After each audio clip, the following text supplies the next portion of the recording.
الفاتحة إلى حضرة النبي محمد رسول الله صلى الله عليه وسلم وآله وأصحابه وأزواجه وذرياته ثم إلى جميع إخوانه من الأنبياء والمرسلين والأولياء والصالحين ثم إلى أرواح أمواتنا وأموات المسلمين خصوصا إلى روح مؤلف هذا الكتاب المبارك أن الله يغفر له ولوالديه وجميع مشايخه وأن الله ينفعنا بعلومه في الدارين آمين. الفاتحة.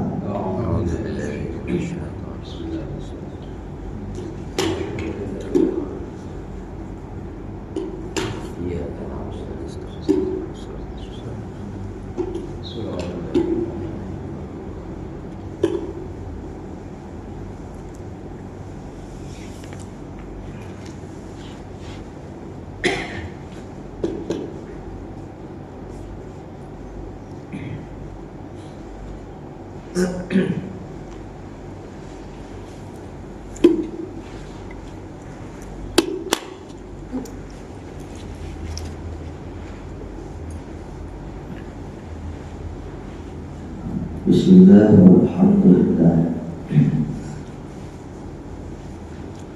wassalatu wassalamu ala ashrafi khalqillah wa ala alihi wa sahbihi wa man tabi'a hudahu wa amma ba'du. Fa inna asdaqal hadits kitabullah ta'ala azza wa jalla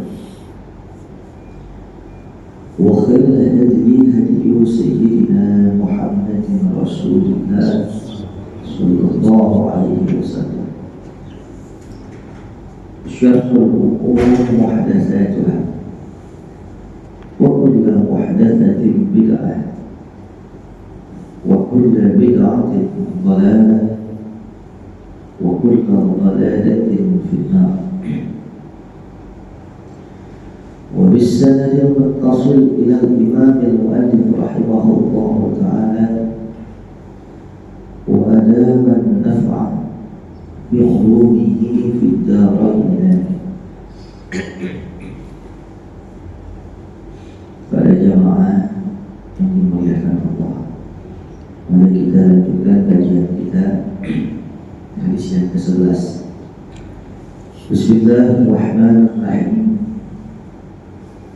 قال المؤلف رحمه الله تعالى عن أبي سعيد عبد الله ابن مغفل رضي الله عنه قال نهى رسول الله صلى الله عليه وسلم عن الخذف وقال إنه لا يقتل الصيد ولا ينكأ ولا ينكأ العدو وإنه يفتح العين ويكسر السن.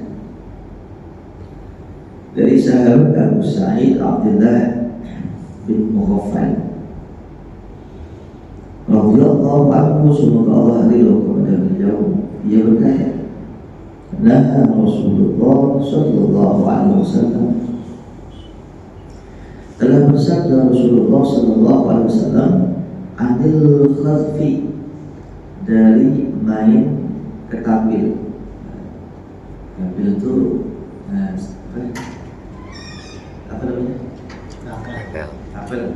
Tapel kan? Sepetan. Tapel. Ketapel atau ketapil? Sama ya? Ketapel. Jadi Nabi melarang kita, sahabat dilarang main ketapel. Waqala, dan Rasulullah sallallahu alaihi wasallam bersabda, innahu la yaqtulu syai'an, sesungguhnya ketapel itu tidak bisa membunuh binatang buruan yang diburu banyak kijang. Kan paling cuma gatal doang bagaimana namanya. Wala yankau al-adwa, dan tidak bisa membunuh musuh, tidak bisa melebihi musuh. Wa innahu yafta'ul 'ain, dan sesungguhnya ketapel itu bisa merusak mata, mencungkil mata. Jadi lantaran mata itu ketapel kesemplet, bisa jadi mata terbengkak, berjongkel. Wayaksiru sinna, dan bisa mematahkan gigi. Jamaah yang dimuliakan Allah, ini hadis sahih Bukhari dan Muslim. Berarti bisa diriwayatkan. Kalau ada hadis riwayat sahih Bukhari Muslim itu kuat. Yang ingin saya ulang kembali, hadis sahih Bukhari, sahih Muslim itu tidak hadis sahih. Ada hadis yang tidak bisa langsung diamalkan, sebab ini hadis masih mentah, harus dimatangin dulu, harus digoreng dulu. Sebelum saya jawab yang ini, saya mau kasih contoh. Jadi masih ingat siapa pelaku bom bunuh diri di Bali? Amrozi dan sahabat dan kawan-kawannya. Di masa penantian untuk dieksekusi Amrozi, ditanya oleh seorang penyidik didampingi oleh seorang tokoh agama. Kebetulan tokoh agama tersebut adalah dosen saya di S2. Dia nanya, Anda Muslim? Guru saya, dosen saya nanya, Anda Muslim? Muslim? Kenapa Anda tega membom secara biadab seperti itu? Apa jawabnya? Nabi yang nyuruh. Mana dalilnya? Hadis Imam Bukhari, dibaca sudah hadis. Umirtu an uqatilan nas hatta yashhadu an la ilaha illallah wa anna Muhammadan Rasulullah. Intinya itu hadis Sahih Bukhari. Amrozi bilang, itu hadis Nabi. Kata Nabi, aku diperintahkan untuk memerangi manusia, aku diperintahkan untuk membunuh manusia sehingga mereka bersyahadat asyhadu an la ilaha illallah wa asyhadu anna Muhammadan Rasulullah. Sekarang siapa yang bisa menolak kalau itu hadis sahih? Nggak mungkin. Semua jelas. Orang Islam berbagai macam aliran mengatakan itu hadis sahih. Namun penerapannya yang salah. Saya ulang sekali lagi. Amrozi dibilang, kenapa kamu membom dia dan itu balik dan sebagainya, termasuk jaringan teroris kan dia juga ya. Dan yang dipakai itu hadis Sahih Bukhari.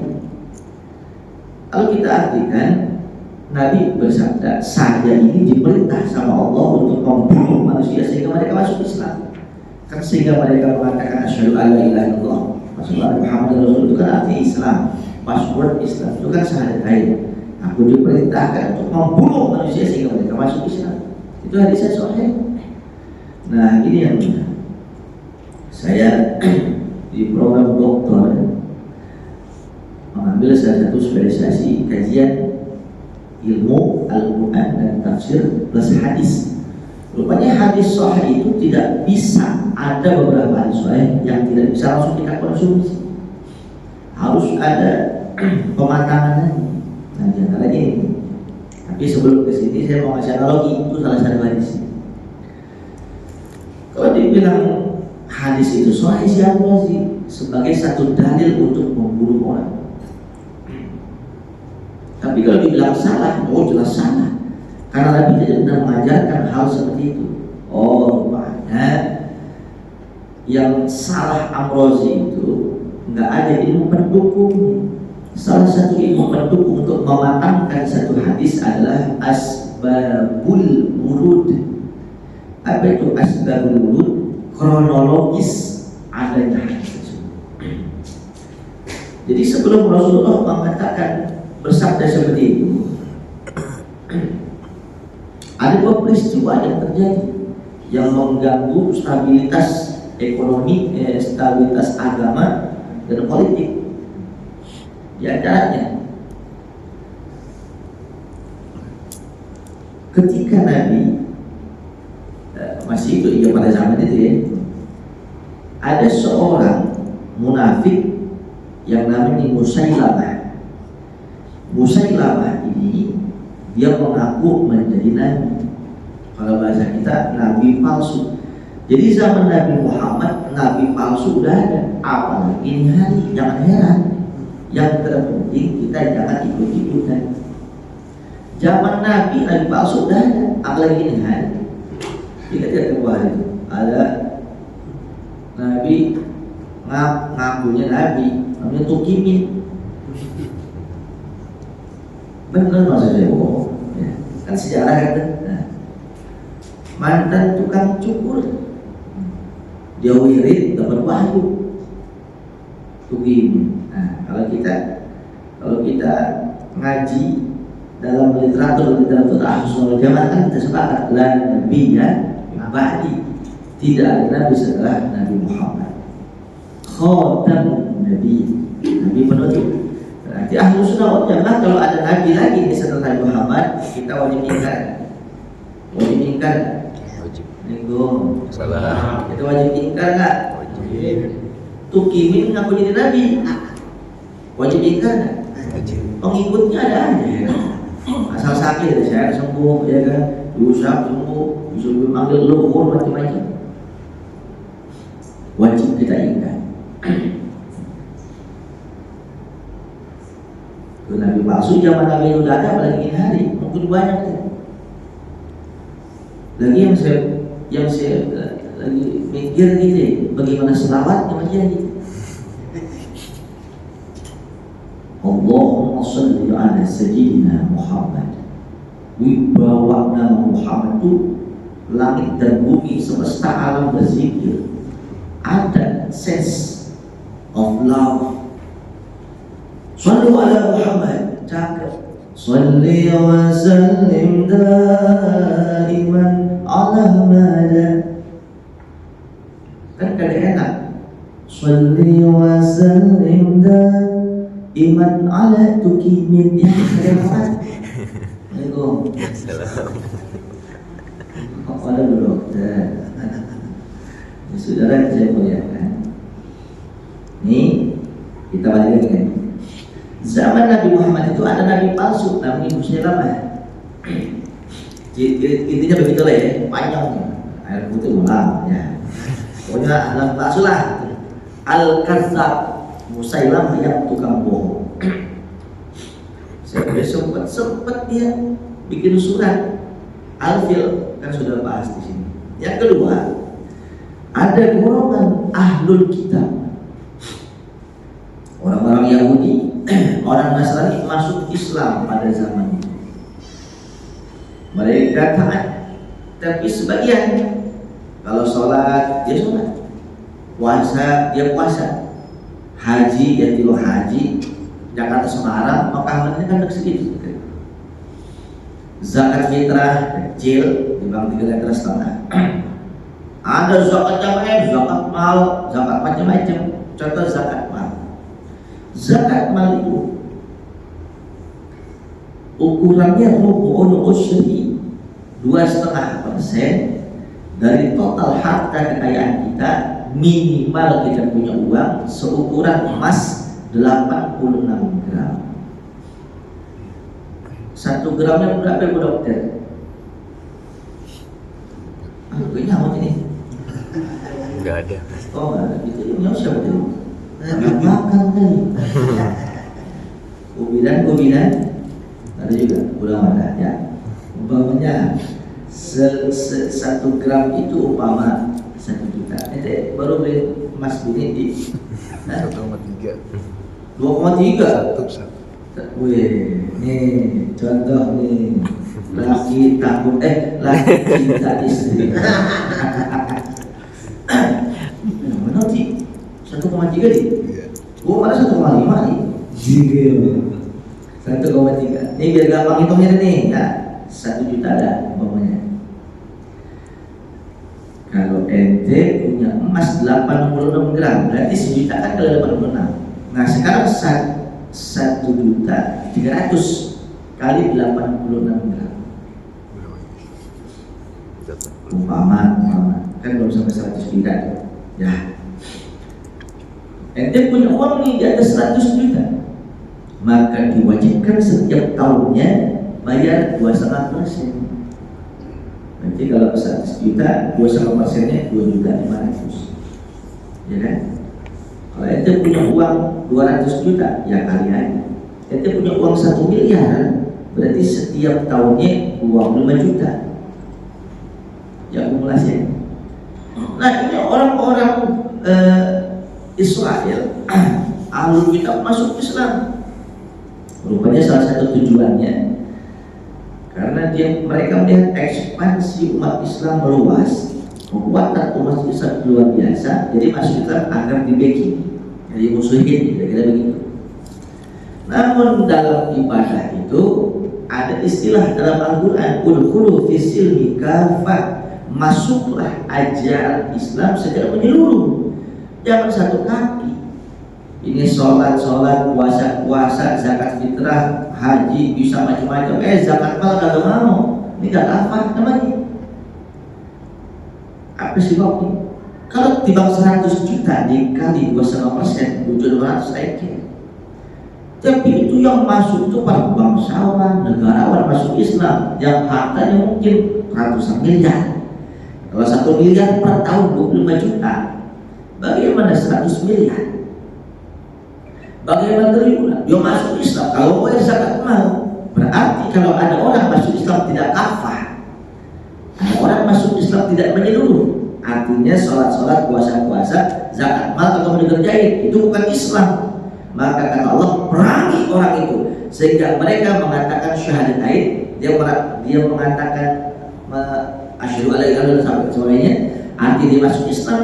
Secara sederhana, perangi mereka sampai masuk Islam secara kafah. Jadi hadis itu turun dari itu, aku diperintahkan oleh Allah kata Nabi untuk memerangi manusia sehingga mereka bisa masuk Islam dalam tanda kutip, sehingga mereka masuk Islamnya kafah. Siapa yang dituju? Tuh Musailamah al-Kadzdzab dan orang-orang yang masuk Islam kagak mau bayar zakat. Jelas sampai sini? Ini nggak bisa diamalin sekarang. Kalau diamalin sekarang ya amal CS.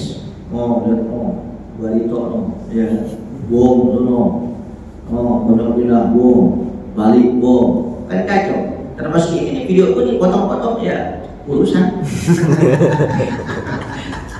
Begitu zaman sekarang mah. Artinya secara hukum enggak, secara letterlah nggak salah boleh kan. Bom kan dia ada Islam, bom aja. Lu mau Islam nggak? Gua bom nih, kan begitu. Bodoh namanya. Karena ini sekalipun hadis Sahih Bukhari, Sahih Muslim, wajib dimatangin dulu. Bagaimana cara mematanginya? Lihat kronologisnya. Nabi bukan nyuruh bunuh orang kafir, kecuali lu di Palestina, ya kan? Bom semua. Tapi ini non Muslim yang berdampingan dengan kita itu toleransi, nggak bikin rusuh, nggak musuhin kita dan sebagainya, wajib kita hormati. Di bawah malah justru melanggar syariat. Jelas sampai sini kan? Jelas sampai sini. Jadi dari yang digunakan amrozi dan sebagainya untuk bom bunuh dari bom biadab di Bali itu tidak dibenarkan pakai hadis ini. Kenapa? Salah pengamalannya. Saya kasih contoh satu. Ini sampai sini paham semua? Paham. Jadi Pak Rik. Oh, ya apa-apa. Nah ini satu lagi saya kasih contoh. Yang sering saya kasih contoh lagi. Jadi pernah saya kasih contoh ini hadisnya sahih. Rasulullah Sallallahu Alaihi Wasallam bersabda,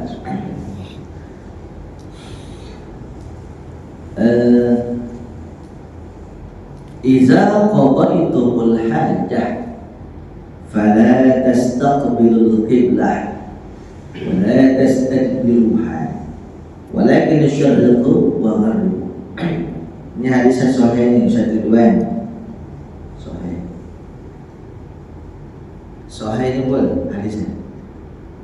Apabila kalian ingin buang hajat, air kecil, buang air besar, jangan sekali-kali menghadap kiblat dan jangan membelakangi kiblat. Akan tetapi menghadaplah ke timur atau ke barat. Buyang barang-barang. Betul kan?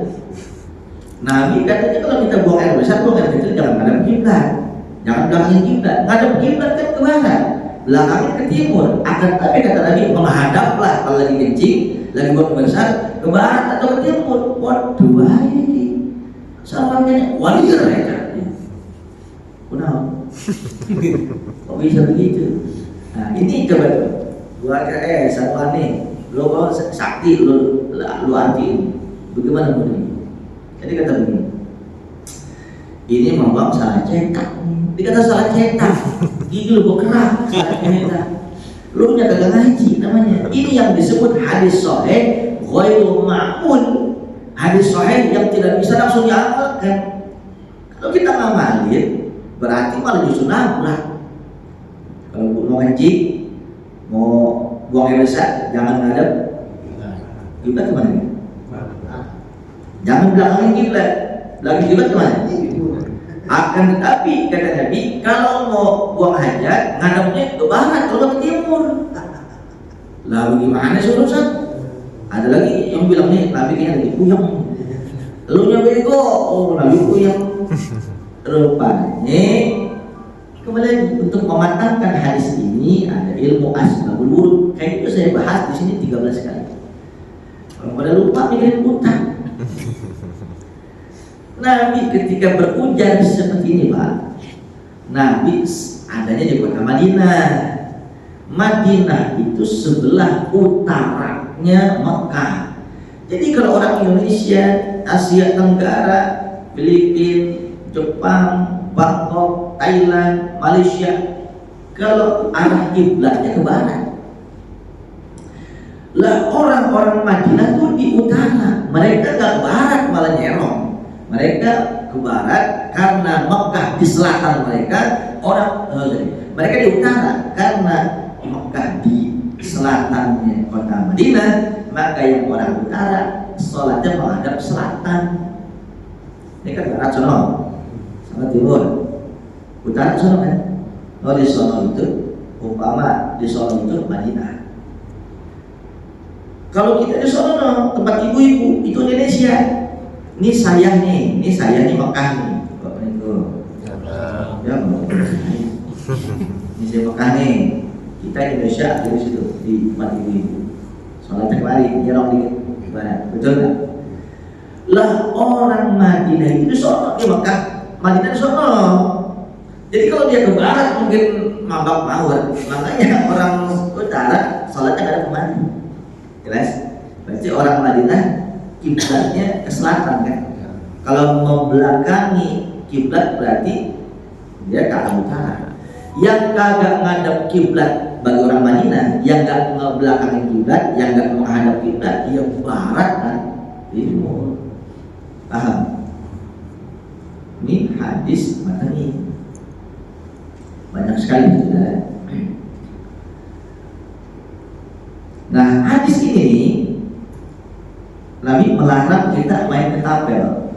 Jadi ketapel kalau ketapel supaya kan. Nabi melarang kita main ketapel. Kata Nabi tadi, ketapel itu bunuh hewan buruan gak mati. Ada main ketapel hijau sudah mati. Mungkin ciblek mati ciblek. Bunuh ciblek langsung tewas itu. Kalau pakai kundu. Ini yang namanya binatang buruan apa namanya? Ketapel itu nggak bakal bisa bunuh binatang buruan. dan tidak bisa melukai musuh, apalagi bunuh. Yang ada ketapel itu cuma bisa ngerontongin gigi, bisa nyongkel mata. Artinya kalau kena mata orang kan bengkak tuh. Kalau sekarang operasi kan nyongkel. Ini tujuan hadis ini begini. Nabi melarang orang pakai ketapel. Ini perang kalau kagak lu nembak tembakan, jangan, ntar kena orang nyasar gitu. Jelas. Bukan berarti ketapel itu nggak boleh, apalagi untuk perang, boleh aja daripada nggak kena sekarang di Palestina. Rakyat sipil ini nggak butuh senjata. Masjidil Aqsa lagi menahan serangan daripada tentara Zionis. Mereka pakai batu lempar-lempar. Lebih efektif mana? Lemparan batu sama ketapel. Artinya porsinya ini yang kata Nabi, porsinya kalau untuk perang boleh, daripada kagak. Kalau untuk berburu burung boleh, tapi maksudnya yang kagak boleh ini jangan sampai orang kagak perang lu main-main terkena kepala orang gitu, maksudnya nyalahin orang. Jelas sampai sini? Kalau mau sesuai yang porsinya. Kan kata Nabi, ajarkan anak-anak kalian bisibah warrimaya, berenang, warrimaya, dan memanah. Kalau sekarang, kalau ente sanggup, ente punya biaya, masuk tuh berbagi, tembak cewek, tembak target, begitu. Ini beneran. Ini pistol-pistolan, airgun, tembak-tembak, akhirnya kena tangga, bentol, masuk Polres. Yang kena mata, itu boleh kan kasus banyak lebaran beberapa tahun lalu. Pistol-pistolan itu namanya yang dari peluru kecil ada, pada buta, ya Allah, ya ini maksudnya, gitu. Jelaskan. Waalaikumsalam. Emang kalau habis hujan mulu gitu, mau yang itu. Enak kita jadi belut nih ya.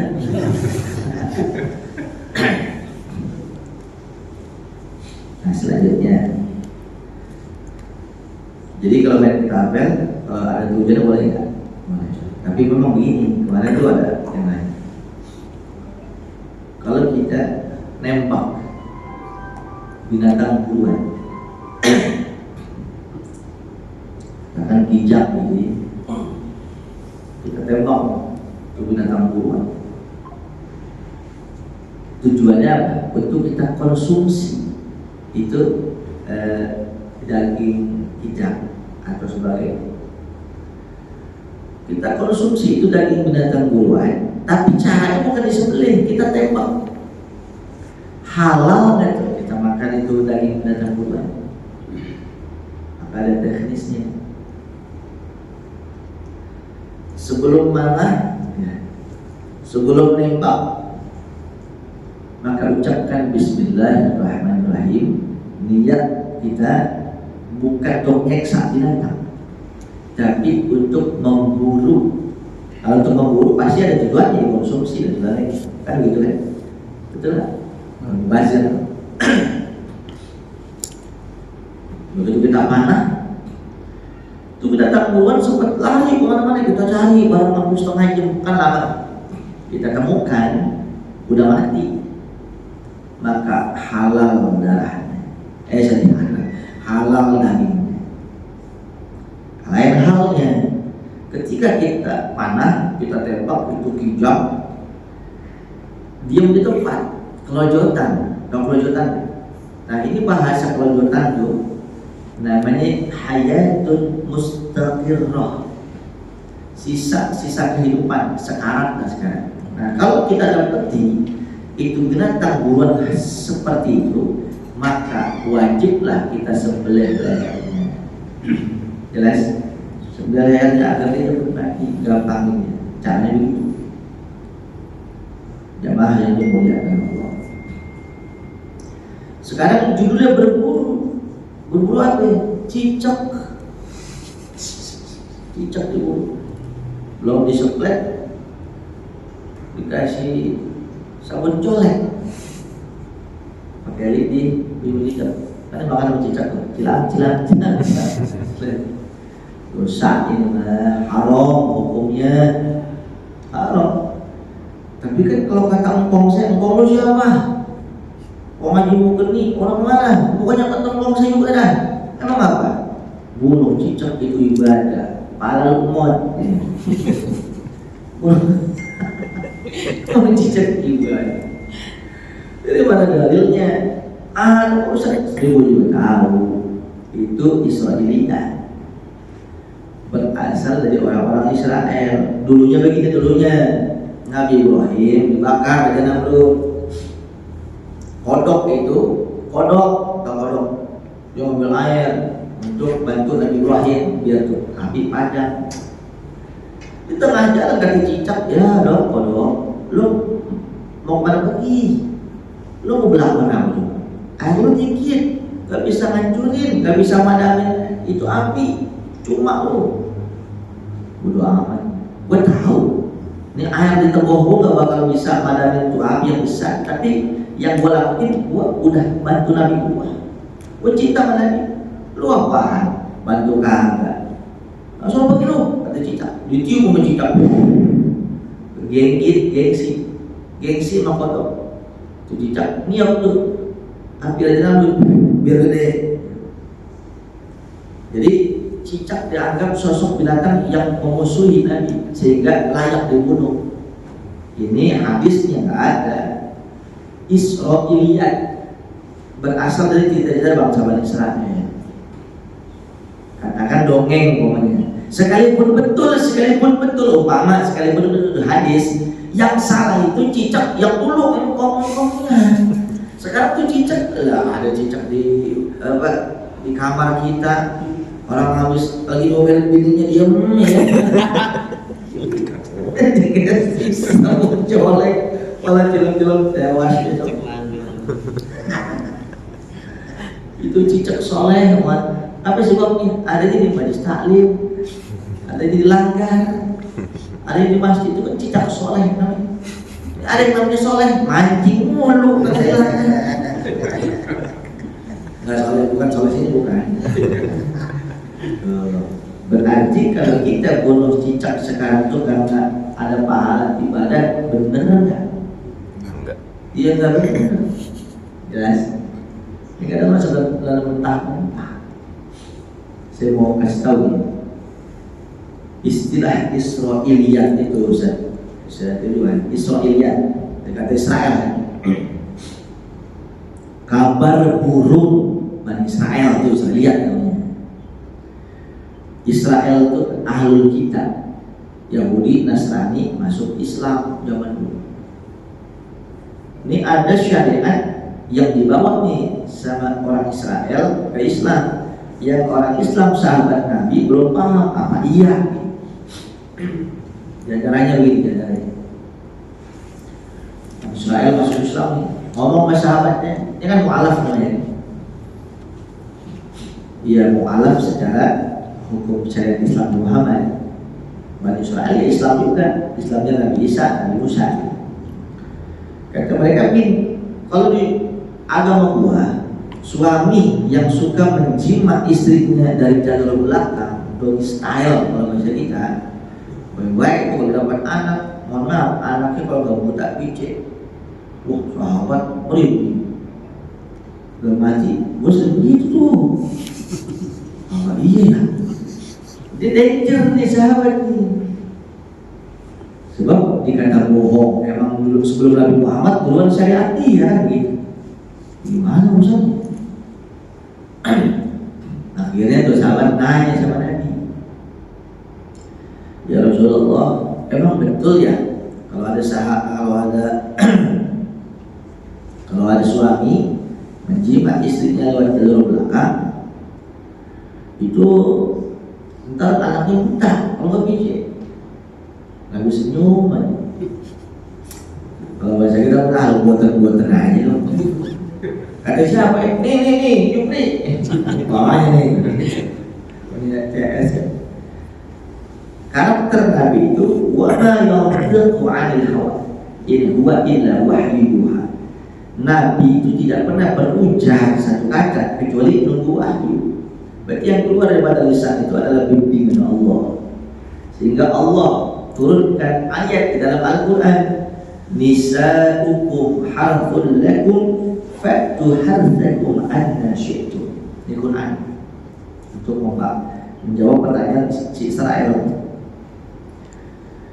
Istri-istri kalian ibarat sawah kalian, ibarat ladang kalian, garaplah sesuka kalian. Sekarang Wadi punya sawah 1000 meter, ente mau garap pinggirannya aja boleh kan?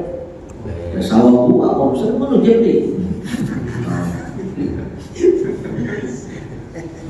Kata si Wadi, digarap yang tengahnya doang. Komen, lo apa begitu sih? Urusan gua, punya gua. Wadi mau garap yang cocol aja. Gua ada tanah gua, urusan apa? Kan begitu tuh. Itulah ini. Ini perempuan tuh sawah, garap. Terus enggak. Oh, ada masih. Nah, sehingga kata Nabi cuma ada 2 perkara yang diharamkan laki-laki menjima istrinya, cuma ada 2. Yang pertama, menjima istri dalam kondisi haid atau menstruasi haram. Jelas? Bahkan dalam syariat kita, bahkan dalam syariat kita, ketika seorang suami menjima istrinya, tahu cuma suci, tahu cuma bersih. Rupanya begitu dijima, begitu setelah keluar, mohon maaf, di alat vitalnya suami ada bercak darah. Dalam kondisi seperti itu, maka dianjurkan suami untuk sedekah 1 dinar. 1 dinar itu seekor kambing, 3 jutaan pokoknya.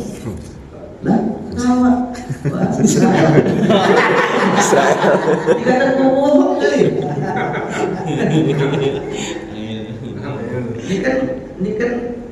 Ini ngomong dari ketapel dilarang sampai ambil situ tuh kalau ngaji itu ya. Tapi penting tuh ini, penting. Kayak siapa? Penting nggak? Mikir dah. Itu gua pernah nih.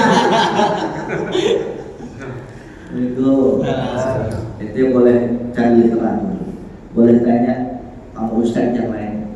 Nggak bakal salah ada syariatnya. Jadi suami tahu istri bersih, dijima itu istri belakang, rupanya masih ada darah, maka untuk menutup kehilafan itu wajib fidyah, wajib kafarat. Salah satunya sedekah 1 dinar, 3 juta. Kalau dia tidak mampu, maka nisfu dinar, setengah daripada 1 dinar, berarti 1.500.000. Itu keterangan itu. Tapi ulama mengatakan lama nggak bisa dan nggak punya juga 1 dirham. 1 dirham itu seukuran seekor ayam gopek, ayam gaule gopek. Nggak punya juga 2 juta, nggak punya juga setengahnya dari gopek, berarti 250.000. Nggak punya juga, gue cincin ganda sturi, miskin tidak tahu diri lu. Misalnya, ini coba lu perhatiin. Lo kan baru tahu kan? Baru tahu kan? Baru tahu kan? Ilmu ini. Coba perhatiin. Kenapa ada syariat seperti itu pun? Kenapa tuh perhatiin? Ini ada di zaman Nabi Musa. Seorang suaminya ganteng, putih, tinggi, begitupun istrinya putih, tinggi, cakep, cantik. Begitu lahir anaknya, dongker banget di Afrika. Dituduh itu istrinya berzina. Lu gua kerja, lu main kemana lu? Kan begitu kan? Lu udah nama budak Afrika lu. Mau kurang ganteng aku gua. Kan begitu. Bang, gua beneran bang. Ilokan siapa zina? Agak dulu Allah. Itu kira-kira. Agak bisa. Gua putih, lu hitam umpamanya. Bisa jadi anak gua hitam. Atau lu putih, gua hitam. Bisa jadi anak gua hitam. Dan gua putih, lu putih. Anak gua hitam. Anak siapa ini? Kan begitu. Paham gak maksudnya nih? Begitu aja bang. Kita punya guru, kita punya nabi. Jangan main asal tuduh bang. Kita nanya aja, mau siapa yang mau anak Model begini kayak jamblang. Kita tanya mana lagi? Nanyalah sama Nabi Musa.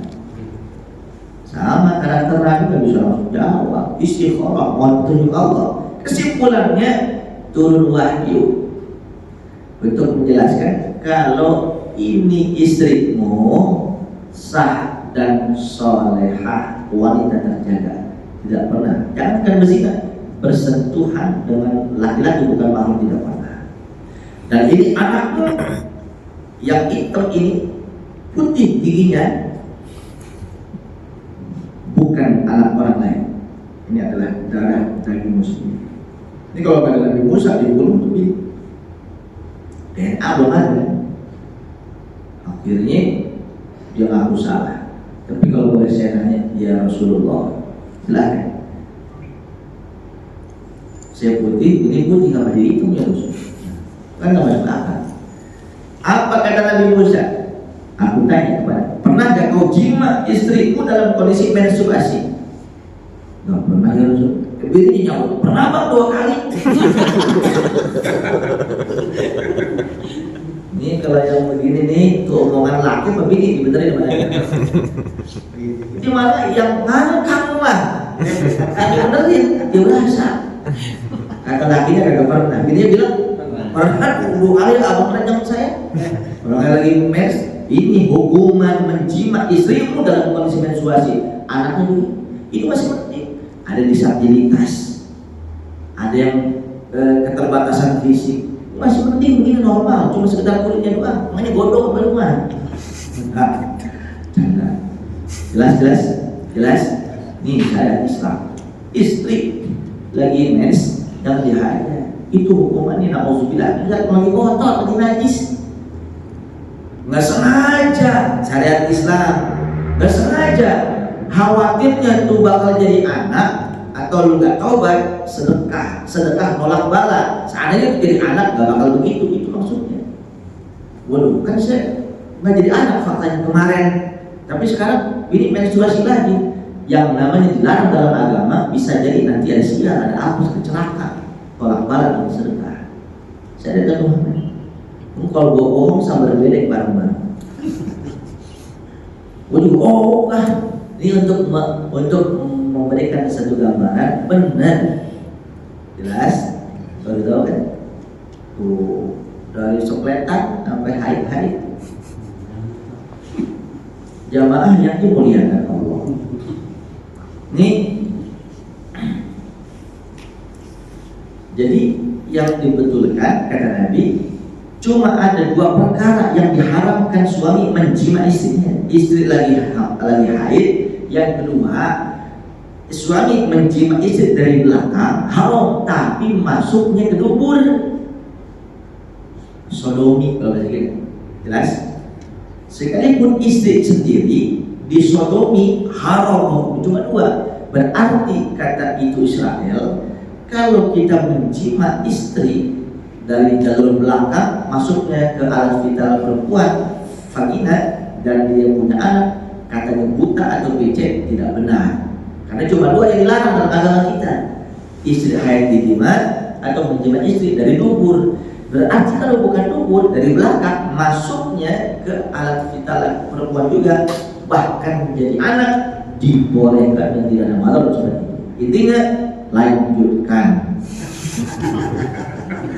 Kita senang banget.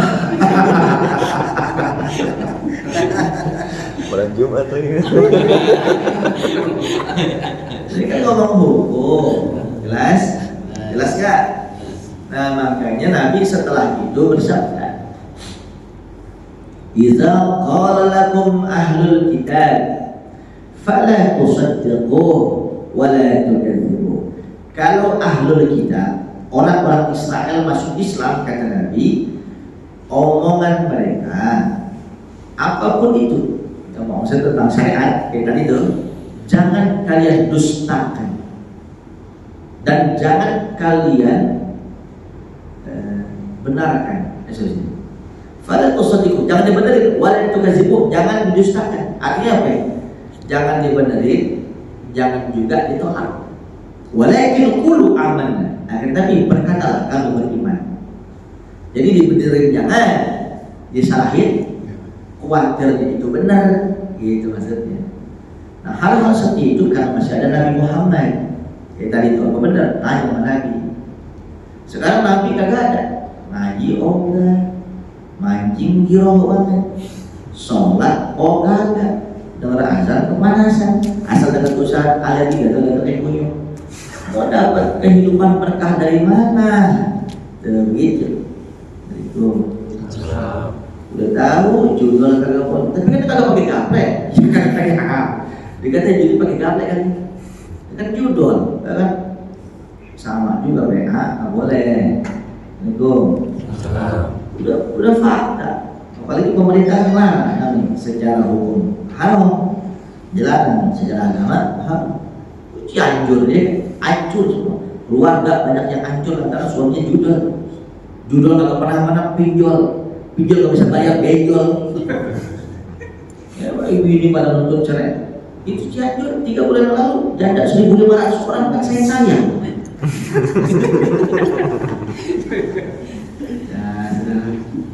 Intinya begini terus ngaji. Saya juga yakin di sini harusnya istirahat, harusnya makan siang, tapi masih diselipkan untuk ngaji, masya Allah. Ya begitu juga gua kan sama juga ya, sama juga gua pengen bikin sejam nih ya kan, cuma lewat, tapi ingin tertuman nih. Kebanyakan ilmu, ya mudah-mudahan ada manfaatnya ya. Baca. Bismillahirrahmanirrahim. Alhamdulillah. Iya.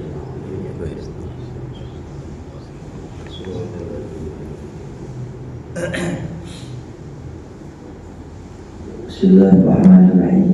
Alhamdulillahirabbil alamin. Sallallahu ala sayyidina Muhammad wa ala alihi wa sahbihi wa sallam. Allahumma anfa'na bima 'allamtana wa 'allimna ma yanfa'una warzuqna 'ilman wa la tuzigh qulubana ba'da idh hadaytana. Allahumma habbib bis-salihin wa habbibna ilayhim waj'alna minal muhtadin fi kulli hal. Allahumma wa ashrikna fi du'a'is salihin haqqan fi babi rahmatika ya arhamar rahimin. Allahumma atina afdala ma tu'ti ibadakas salihin ya mujibas salihin. Rabbana atina fid dunya hasanah wa fil akhirati hasanah wa qina adzaban nar. Rabbana taqabbal minna innaka antas samiul alim wa tub 'alaina innaka antat tawwabur rahim. Wa sallallahu ala sayyidina Muhammadin nabiyil ummi wa ala alihi wa sahbihi wa sallam. Subhana rabbika rabbil izzati amma yasifun wa salamun 'alal mursalin walhamdulillahi rabbil alamin. Assalamualaikum warahmatullahi wabarakatuh. Waalaikumsalam warahmatullahi wabarakatuh.